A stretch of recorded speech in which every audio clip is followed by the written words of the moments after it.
सभापति महोदय, मैं कहना चाहता हूं कि केवल नारे लगाने से ही काम नहीं चल सकता है। आज आवश्यकता इस बात की है कि ऐसे महत्वपूर्ण प्रश्नों पर सारे राजनीतिक दल आपस में मिल बैठकर गंभीरतापूर्वक विचार करें। कम से कम देश के हित के मामलों पर हमें एक होकर काम करना चाहिए। यह अच्छी बात है कि माननीय सदस्यों ने इस प्रस्ताव पर अपने विचार गंभीरता के साथ प्रकट किए हैं। आज हमारे राष्ट्र की एकता को खतरा पैदा हो गया है और देश में ऐसे तत्व पैदा हो रहे हैं जो देश की व्यवस्था को छिन्न भिन्न कर देना चाहते हैं। इस प्रकार के तत्वों का मुकाबला किस प्रकार से किया जाए, इस पर सदन के सभी सदस्यों को सहयोग और विचार विमर्श से काम करना चाहिए। हम अक्सर देखते हैं कि विरोधी दल राष्ट्र की मूल समस्याओं को अनदेखा करके दूसरी छोटी छोटी बातों को अधिक महत्व देते हैं। हमें विचार करना चाहिए कि वे क्या कारण हैं जिनकी वजह से हमारे देश में क्षेत्रीय प्रश्नों को लेकर और भाषा के प्रश्नों को लेकर हमारे नागरिक आपस में एक दूसरे के विरुद्ध लड़ रहे हैं। ऐसे प्रश्नों पर हमें व्यापक दृष्टिकोण से विचार करना चाहिए। हमें ऐसी बात बिल्कुल नहीं कहनी चाहिए जिससे देश की एकता को खतरा पैदा हो। आज हम देख रहे हैं कि हमारे पड़ोसी देश एक तरफ तो आतंकवादियों को बढ़ावा दे रहे हैं और दूसरी ओर हमारी सीमाओं पर विवाद जारी रखे हुए हैं। आज हम इस बात को महसूस करते हैं कि क्षेत्रीय भाषाओं और क्षेत्रीय नारों को देने वाले दल का गठन हो रहा है। इन तत्वों का मुकाबला हमें राजनीतिक स्तर पर करना होगा। यह बात बिल्कुल ठीक है कि हमारे देश के अंदर जो परिस्थितियां पैदा हुई हैं और जो प्रश्न खड़े हुए हैं वे ऐसे हैं जिनके बारे में अलग अलग राय नहीं हो सकती है। आज देश के अंदर क्षेत्रीय संतुलन नहीं है। देश में लोगों के ऐसे वर्ग हैं जिनकी प्रगति दूसरों के मुकाबले में बहुत कम हुई है और इसको लेकर आज उनके अंदर एक असंतोष की भावना पनप रही है। आज भी हमारे देश में कुछ ऐसे लोग हैं जिनका आर्थिक और सामाजिक रूप से शोषण हो रहा है। मैं तो यह भी महसूस करता हूं कि उनका राजनीतिक शोषण भी हो रहा है। यही कारण है कि वे लोग गलत दिशा में जा रहे हैं। हमें उन्हें सही दिशा में लाना है। इसके लिए हमारी सरकार को भी प्रयत्न करना चाहिए। मुझे आज इस विषय पर बोलने का जो अवसर मिला है मैं उसके लिए सभापति जी का बहुत आभारी हूँ। इस अल्फाज के साथ मैं सभी विरोधी दल से अनुरोध करूंगा कि जो प्रस्ताव वे सदन के समक्ष लाए हैं उन पर फिर से विचार करें। हम एक महान देश के नागरिक हैं। हमें उसकी महानता के अनुसार ही कार्य करना है, तभी हम अपने देश की प्रगति सुनिश्चित कर सकते हैं।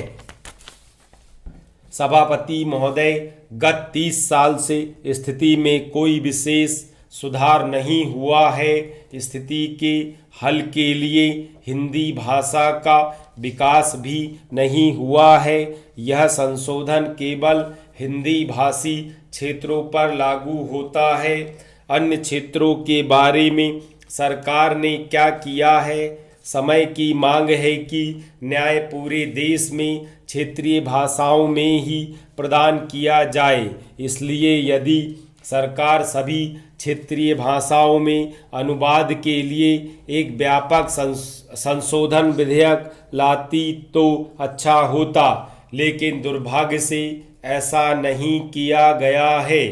मेरे मत से भारत सरकार को तथा सरकारी संस्थाओं को भाषा के संबंध में कोई एक आधारभूत नीति अपनानी चाहिए। कोई भी भाषा उन लोगों पर थोपी ना जाए जो उस भाषा को ग्रहण करने के लिए अभी तैयार नहीं हैं। भाषा तथा भाषा के बीच किसी प्रकार का भेदभाव नहीं होना चाहिए। भाषा के संबंध में कोई अनिवार्यता नहीं होनी चाहिए। विभिन्न भाषाई लोगों के मध्य अनावश्यक बाधाएं ना हो। त्रिभाषा सूत्र सर्वसम्मति से स्वीकार किया गया था। दुर्भाग्य से संसद द्वारा दिए गए वचन को कार्य रूप में लागू नहीं किया गया। इससे कठिनाइयां उत्पन्न हुईं। आज भी हिंदी भाषी क्षेत्रों के हमारे मित्रों ने दक्षिण की भाषाओं को नहीं सीखा है। मुझे मालूम है कि आखिरकार हिंदी राष्ट्र की भाषा है, इसका कोई विकल्प नहीं है, लेकिन साथ ही अंग्रेजी को भी बने रहना है। हमें आने वाली लंबी अवधि तक अंग्रेजी को राजभाषा के रूप में स्वीकार करना है। हमारे जैसे बड़े राष्ट्र में 2 राजभाषाएं हो सकती है। इसके साथ हमें क्षेत्रीय भाषाओं का भी विकास करना चाहिए। वे क्षेत्रीय भाषाएं हैं, लेकिन हमने उन्हें राष्ट्रीय भाषाओं के रूप में उनके महत्व के कारण स्वीकार किया है। आज हम अधिक से अधिक कट्टरपंथी और संकीर्ण विचारधारा वाले बन रहे हैं। भाषा तो केवल बातचीत का एक माध्यम है। भाषा लोगों के लिए है, लोग भाषा के लिए नहीं बने। अतः भाषा के प्रश्न को प्रतिष्ठा का प्रश्न नहीं बनाया जाना चाहिए।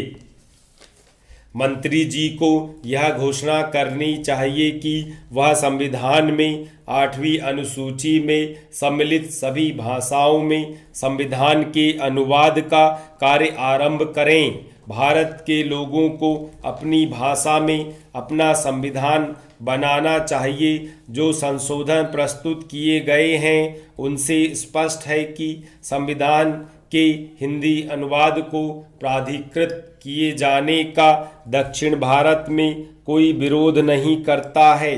संविधान के हिंदी में अनुवाद के कार्य को जल्दी पूरा किए जाने की आवश्यकता के संबंध में सभी एक मत हैं। हम हिंदी के 2 संपर्क राजभाषाओं में से एक के रूप में स्वीकार करते हैं, किंतु यह समय है जबकि हम में से प्रत्येक को आत्मनिरीक्षण करना चाहिए। हिंदी की संस्थाएं उतनी पुस्तकों का प्रकाशन नहीं कर रही है जितना उन्हें करना चाहिए। मेरा कहना है कि सरकार की उदासीनता के कारण ही हिंदी को व्यावहारिक रूप से उचित मान्यता नहीं दी गई है।